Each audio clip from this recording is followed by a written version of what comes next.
First duty as Australians is to Australia, to its industries, primary and secondary.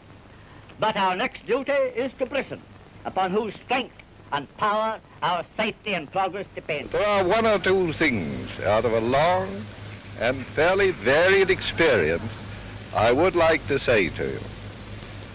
The younger British nations must bring their aid to the motherland, war-weary and impoverished after a great effort. I welcome this opportunity to speak to the people of Great Britain through the movie tone in news. Australia today is suffering from depression. The Australian government has inherited deficits from its predecessors. The result of the election has demonstrated to the world that the strong and solid common sense which is characteristic of the British race has asserted itself here as it has recently in the election in Great Britain. We people of Australia, like you people of this great and loved motherland of ours, have one supreme task: to defeat the enemy and to save civilization. I'm very sorry to make an appearance in this battered shape, but the fact is that I had a very unsuccessful argument with a Canberra footpath yesterday. However, here I am. I appreciate the great honour to be Prime Minister of Australia. I have been elected to this task under most extraordinary circumstances and times. The war in the Pacific has now raged for more than 2 years. When it commenced, the whole of the Australian forces that had been trained were in the Middle East. Ladies and gentlemen, I deem it quite an honour to appear before you this evening as Minister of State for Trade and Customs to introduce to you an all-Australian talkie programme. Good evening, listeners. You might be interested to know of what Australia has received in the way of reparation, drawings and technical knowledge from Germany. Armed with many of course, in the past, Sir Robert, you have been described as a racist. Have I? I have read this, yes. Well, if I were not described as a racist, I'd be the only public man who hasn't been. That's one of these jargons, isn't it? One of these mod words. You call a man a racist. Fine. I'd be very hard to please if I didn't, after a result which on my first election as Prime Minister gave me such strong support.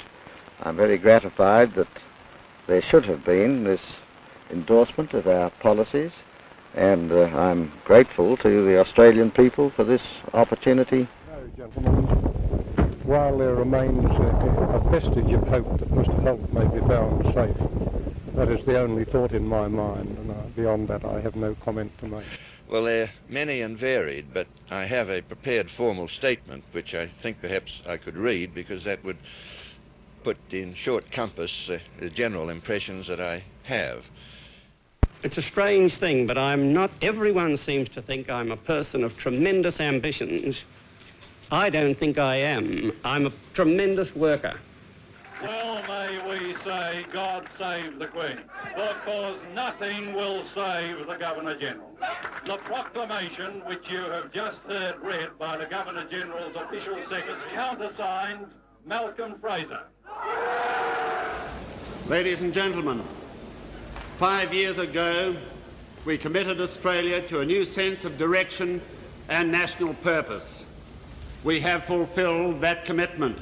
I tell you what, it's a long honeymoon. I've been around in public life since the early 60s. If it's a honeymoon, it's about time we consummate it. The media has been quite reasonable. I understand that the Prime Minister said that he hasn't been able to get his message across. I wanted to deliver for all those who supported us, but obviously it wasn't to be. And it's the nation's perfect right to decide who they want to govern it. I take this opportunity to congratulate John Howard. I wish him and his government well. We have a proud record of welcoming people from 140 different nations, but we will decide who comes to this country and the circumstances in which they come. And we come together today to offer our nation's apology, to say to you, the forgotten Australians, and those who were sent to our shores as children without their consent, that we are sorry. As you would probably be aware by now, Kevin Rudd has been elected as leader of the Federal Parliamentary Labor Party. I congratulate Mr Rudd on his election. In view of his election, I have written to the Governor-General asking her to commission Rudd as Prime Minister of Australia. Good afternoon. This afternoon I visited the Governor-General and Her Excellency has accepted my advice an election be held on Saturday the 7th of September. This is not an easy day for many people in this building. Leadership changes are never easy for our country. My pledge today is to make this change as easy as I can. I want to thank the Australian people for the support they've given me and my government over the last nearly 3 years. We've been able to achieve, as a progressive government, as a progressive Liberal coalition government. Ladies and gentlemen, much has changed since the United Nations was established many years ago.